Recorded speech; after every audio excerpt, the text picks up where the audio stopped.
Assalamualaikum warahmatullahi wabarakatuh. Nama saya Ahmad Aulia Ulil Hikmah dengan NIM 2204026148 akan mempresentasikan tentang kerangka karangan. Langsung saja, apa itu yang dimaksud kerangka karangan? Kerangka karangan adalah rencana teratur tentang pembagian dan penyusunan gagasan. Kerangka karangan yang belum final disebut outline sementara, sedangkan kerangka karangan yang sudah tersusun rapi dan lengkap disebut outline final. Adapun bentuk-bentuk kerangka karangan berdasarkan bentuk karangan, ada 5 poin penting dalam bentuk kerangka karangan. 1. Kerangka karangan deskripsi. Yang kedua, kerangka karangan narasi. Yang ketiga, kerangka karangan eksposisi. Yang keempat, kerangka karangan argumentasi. Dan yang kelima, kerangka karangan persuasi. Yang poin selanjutnya yaitu pola penyusunan kerangka karangan. Ada 2 bentuk penyusunan pola kerangka karangan. Yang pertama yaitu pola alamiah dan yang kedua yaitu pola logis. Adapun pola alamiah terbagi menjadi 3 poin.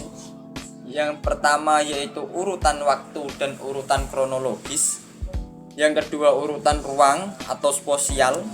Yang ketiga berdasarkan topik yang ada. Terus poin yang kedua yaitu pola logis. Pola logis ada beberapa poin yang harus diperhatikan. Pertama, urutan klimaks dan anti klimaks. Yang kedua urutan kasual. Yang ketiga urutan pemisahan masalah. Yang keempat urutan umum dan khusus. Yang kelima urutan familitas. Dan yang keenam urutan akseptabilitas. Adapun macam-macam kerangka karangan yaitu ada 2, mulai berdasarkan sifat rinciannya dan berdasarkan perumusan teksnya. Yang berdasarkan sifat rinciannya yaitu kerangka karangan sementara. Yang dimaksud dengan berdasarkan sifat rinciannya yaitu kerangka karangan sementara atau non formal. Yang kedua yaitu berdasarkan sifat rinciannya kerangka karangan formal dan non formal. Berarti ada 2 sifat rincian yaitu non formal dan formal. Adapun yang non formal itu terdiri atas 2 tingkat, yaitu topiknya tidak kompleks dan akan segera digarap. Sedangkan yang formal yaitu ada 3 poin, topiknya sangat kompleks, topiknya sederhana tetapi tidak segera digarap. Yang ketiga yaitu cara pengerjaannya atau cara kerjanya. Yang poin selanjutnya yaitu berdasarkan perumusan teksnya. Yang berdasarkan perumusan teksnya ini ada 3 poin tertentu. 1 yaitu kerangka kalimat. Yang kedua kerangka topik. Yang ketiga gabungan antara kerangka karangan dan kerangka topik. Tentu saja dalam penyusunan suatu kerangka karangan dibutuhkan langkah-langkah guna menyusun kerangka karangan. Langkah pertama yaitu menentukan tema dan judul. Langkah yang kedua yaitu mengumpulkan bahan. Langkah yang ketiga menyeleksi bahasa. Langkah yang keempat membuat karangan.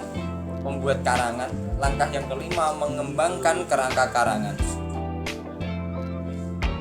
Tentu dalam membuat kerangka karangan ada syarat-syarat tertentu yang diharuskan untuk membuat kerangka karangan yang baik. Pertama yaitu tesis atau pengungkapan maksud harus jelas. Yang kedua, tiap unit hanya mengandung 1 gagasan.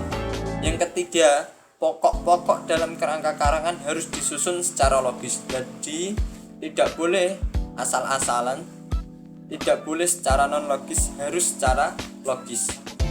Yang keempat, harus menggunakan simbol yang konsisten. Jadi tidak boleh menggunakan simbol-simbol yang abstrak atau yang tidak konsisten, harus menggunakan simbol yang konsisten.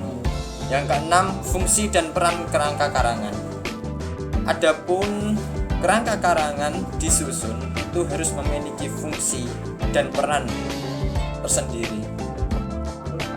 Dan fungsi dan peran kerangka karangan tersebut yaitu untuk memudahkan pengelolaan susunan kerangka karangan agar teratur dan sistematis, memudahkan penulisan dalam menguraikan setiap permasalahan, membantu menyeleksi materi yang penting dan tidak penting, memudahkan penulis menciptakan klimaks yang berbeda-beda, menghindari penggarapan sebuah topik sampai 2 kali atau lebih. Ya, mungkin sekian dari saya. Assalamualaikum warahmatullahi wabarakatuh.